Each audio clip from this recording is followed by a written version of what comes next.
So this is going to be quite a lengthy video. Apologies to those that don't find it useful, but a comparison between the some CH controllers and the X52 Pro controller from Saitek with an Elite Dangerous slant on it, really.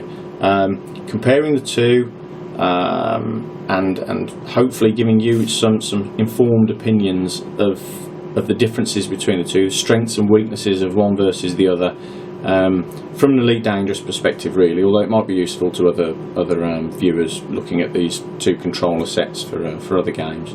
I apologise now for the length. I wanted to get the detail into it so that you had all the information you were interested in. So yeah, it's quite lengthy, and apologies for that, but let's get stuck in. So the X52 Pro from Saitek, the preferred controller probably for Elite Dangerous. A lot of people seem to be using it. I haven't even tried it, found it very difficult to get hold of one just to try. Most stores don't stock it. Most that did weren't happy for me to open the box and have a look at the thing, let alone try one out. So it's been a case of, let's get one, try it out, compare it to the CH products that I'm more used to. I was kind of mixed bag really as to what to expect from the X52, because at a price point for the UK around 120 quid, compared to the CH Pro series that I've used before, it works out a fairly cheap product. But obviously 120 quid for a joystick and throttle system is still quite significant money. So what are my initial thoughts? Well, it's very futuristic looking, isn't it?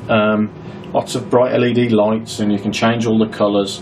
My concern was ergonomically it might not be particularly nice.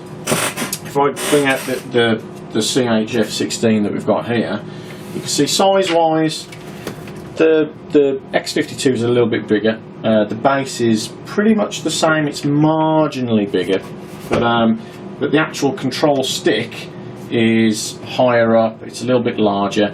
One of the things I do like about the X52 Pro, you've got this adjustable base here, which I certainly need because I've not got particularly massive hands. So this is particularly useful for adjusting the base here that your palm rests on, and getting that comfortable. The X52's got more buttons, it's got 2 hats, so has the CH, but they're 8 directional on the X52. But otherwise, button-wise, they're kind of the same. There's some toggle switches down here on the base, here, which you can use for various programmable functions if you want. The one thing that differentiates the 52 over the CH is you have a twist rudder. Yeah, so you can twist the stick here, and as you might be able to see on the screen, you can yaw the aircraft or spaceship left and right, which the old CH doesn't. So that's one plus point here. I mean, if you like LEDs and lights, then the X52 is going to be the one for you, but really does it matter. You've got this mode selector on the X52, which allows you to put, if you use the software that comes with the Saitek controller, you can use this mode switch to basically put the whole system into one of 3 different modes and program all of the controls and buttons to do something different in each mode. Yeah, so I can have the trigger doing one thing in mode 1, and then in mode 3 it could be navigational mode and the trigger doesn't fire weapons, it does something else. So, and you can completely program all of the buttons on the throttle and the stick differently, which obviously the CH doesn't have. So ergonomics, I would say not really a lot in it. The CH is comfortable. This one is comfortable enough with the adjustable thing. I kind of prefer the CH a little bit. I think all the space age design of this doesn't really help it actually fit your hand very well. But it's okay, you know, it's really minor. Features wise, I think the one bonus that this has is the twist rudder. If that's important to you, and bear in mind in Elite Dangerous at least, you can have it yaw on minor roll input, so it depends whether you use it, whether you get used to it or not. In terms of the actual build quality, you know, the CHs, they've been around for a long time and they do have a history of being very well built, and this one is 15 years old and is still crisp as the day that it came out the box, I promise you. This X52 Pro is brand new, is out the box. If we can get up close, so I mean, this is fresh out the box, but you can still see there's a degree of play around the centre there. You can see if I show the screen in the background, there is no noticeable movement in the game here. There's no dead zone configured. There's zero dead zone on the stick. So you can see that you know, there's a little bit of play there before you actually register any control. But having said that, you know, the CH one is not much different. You know, you've got a similar amount of play there. I know it's not plugged in, so I can't show you, but trust me that even with no dead zone configured on this doesn't result in any movement in the game. You know, so they're about like for like. But when you bear in mind this is 15 years old, it'd be interesting to see if this still holds at the same level of accuracy in 15 years. So. No noticeably worse really, the X-52. It would be unfair to say that it was. I think only time will tell if that really becomes an issue. In terms of the weights of them, the X-52 is maybe marginally heavier. The springing is very similar. I would say the F-16 is kind of the CH product is slightly heavier sprung, but really not heavy sprung by modern controller standards. You know, something like the Thrustmaster, for example, where they're very heavily sprung. These are both very lightly sprung sticks, I would say. Okay, whittled on enough about the joystick. Let's have a look at the throttle. So, in terms of the throttle unit, it's fairly chunky, fairly sizable. You've got adjuster knob on the side here, where you can basically adjust the strength, the resistance in the throttle action. You'll notice it's kind of an over-centre action on this throttle compared to the CH Pro, which is more of a linear slider. Lots of bells and whistles on this. You've got, let me see, you've got a mouse wheel, one hat, you've got some rotaries, 2 rotaries on here. You've got a slider here for some control.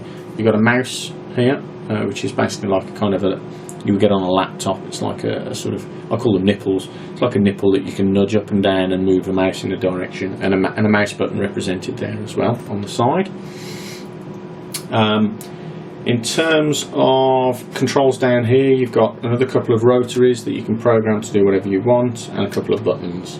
Well, I suppose some good features of this is you've got a detent that pushes over, which is hard to show on camera, but basically there's a click there to sort of engage full throttle, and you can see these displays goes red when you've gone over it and green when you're past it. So you could use that conceivably in flight simulators as a bit of an afterburn or something like that, but not quite so relevant in Elite Dangerous. But and you've got you've got a detent at the back as well, so you know you're fully off the throttle when you sort of come all the way back on it.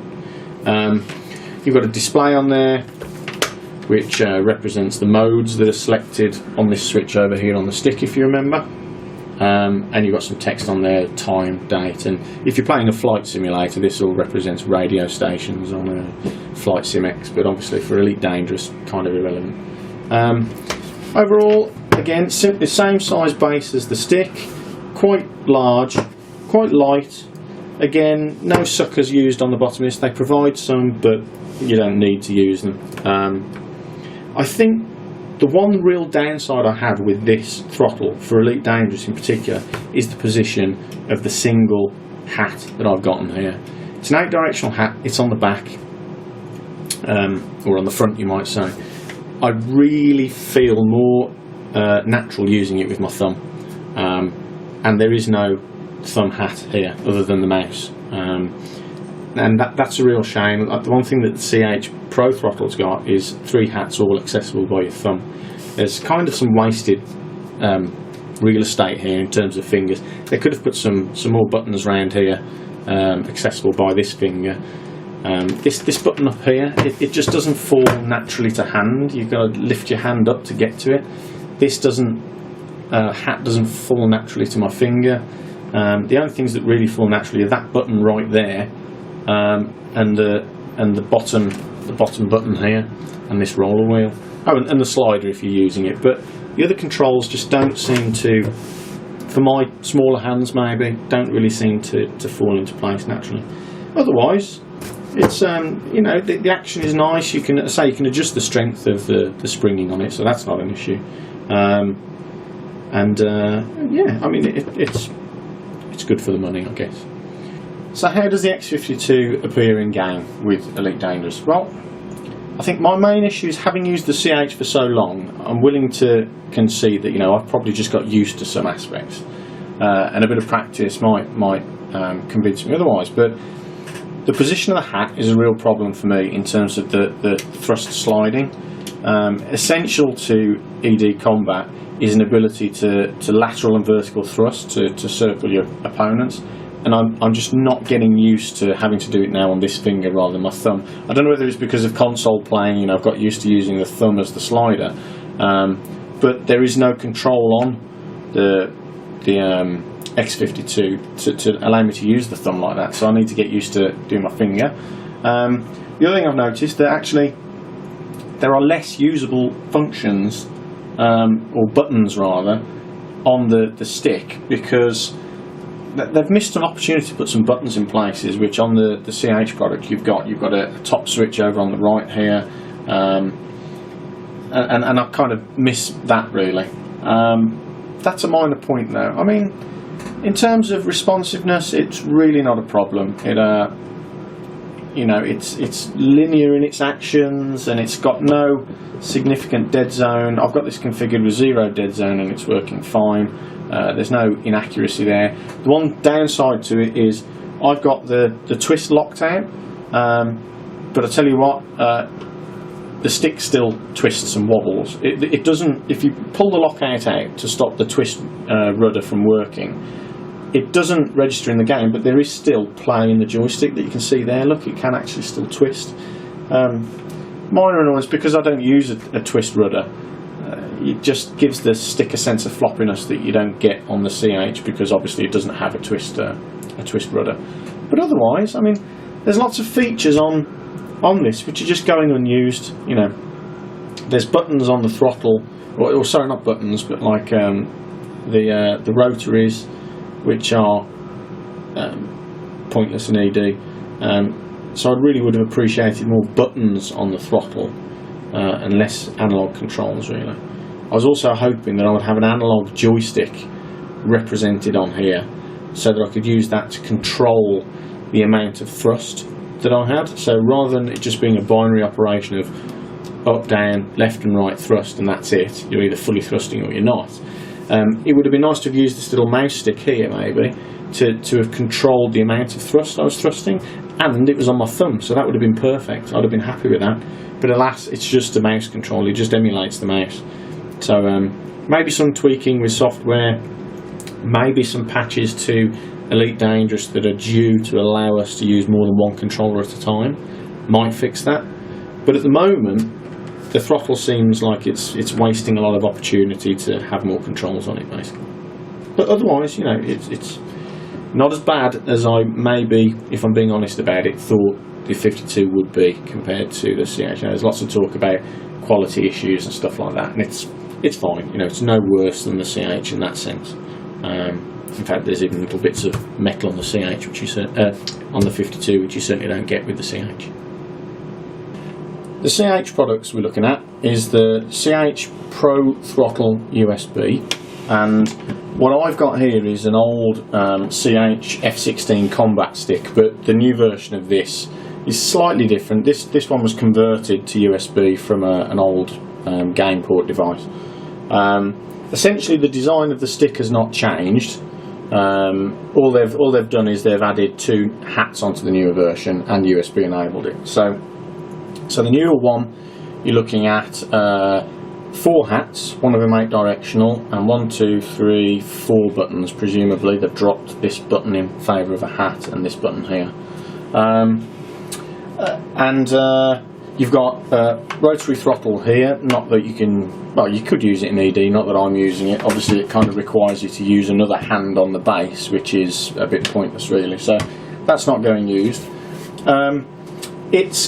It's plastic, it's all plastic, and I think when you kind of feel it and get a handle on it, it kind of feels quite cheap. It's probably easy for people to dismiss the CH sticks as cheap because there's no metal on them, and they all look very basic. But the reality of it is they seem to be quite well made. It's very comfortable. Don't knock the fact that it's plastic. It's comfortable enough to hold. The ergonomics are good. You've got a trigger, a button here. You've got a button on the top finger here, and you've also got a pinky button down here on the bottom, on the base. And like I said, you've got plenty of hats on there. It's a potentiometer based stick, not a Hall effect. Some people, I think, get a bit snooty about potentiometers and would think that Hall effect sensors are the way forward. True, a potentiometer potentially has bits to wear out. I think the potentiometers that CH use in these are very high quality. This one is best part of 15 years old and is still perfectly fine. You can see we're in game here. There's no discernible play in there. It's quite, there's a little bit there, but it's no worse than the X-52, and it's still as responsive and as good as the day I bought it. So yeah, the base doesn't have any suckers or anything like that. You don't need it. It's not heavily sprung, so it works perfectly fine like that. In terms of features over the X-52 Pro, there's no such thing as a selector mode switch, although on the new version you do have 3 modes you can put it into by software, so it has a kind of an alternative to that. The one thing it doesn't have that the X-52 does have is a twist rudder. If that's important to you, then that's out of the running straight away. But I wouldn't dismiss it just on the basis of that, because it's the equal of the X-52 Pro in all other senses. It's got more buttons on it, more configurable buttons on it than the X-52. And in terms of gameplay, I find it much more enjoyable to use, despite the lack of a twist rudder. What I think I'm a lot more impressed on is the Pro Throttle. Now, again, you take a look at it and you go, it's just a chunk of plastic, doesn't look particularly fancy. The X-52 Pro's got all bells and whistles and lights on it, but just put that to one side for a second and just think about what you're buying this for, which is to play the blooming game and make it an enjoyable experience. What this has got is functions galore and proper locations of buttons and plenty of hats to actually assign functions to. You've got 3 press buttons on the front of the throttle there. You've got a 4-directional hat as well. Then round here on the sort of thumb area, you've got 1 8-directional hat, 2 more 4-directional hats, and this little beauty here, which is a analog joystick. It's a little 4-axis joystick, which you might be able to see on the screen. Makes for an excellent thrust control in Elite Dangerous. You can put your lateral and vertical thrusters on that, and of course, because it's proportional, you can literally go round in circles. You can just thrust a little bit if you want to, or you can apply full thrust. It's very, very useful, that. You also, on pressing it, switch between three programmable modes that are indicated down on these LEDs down here. So, and obviously then you've got the actual throttle action itself. It's a very straight, linear kind of slider, as opposed to the X-52, which is the over-center one. It's about the slightly bigger base than the Combatstick. Not particularly heavy, no suckers, you don't need them, it's easy enough to operate. The slider is very light on it, so you don't need to apply a lot of force to move it backwards and forwards. And that's it, you know, it's not got loads of bells and whistles on it, but it doesn't need it. And everything, all the controls are accessible on your hand without having to faff around with moving it. I mean, this front switch here is maybe, for me, with, I guess I've not got the most massive hands in the world, could be a bit further up, but a minor. I can reach all of the controls on there, and they fall really naturally to hand. And you can program so many features on it. You know, I've got my menus programmed on the one, and I can cycle through those and then choose the up and down navigation menu on this stick. You've got, like I said, the aforementioned thrusters. I've got another hat to do all my targeting. Bottom one can do my radar scale. This front hat here, I can program 4 functions on that. I've got cold running, silent running on that. and then I've got reverse thrust and forward and back thrust on these front buttons here.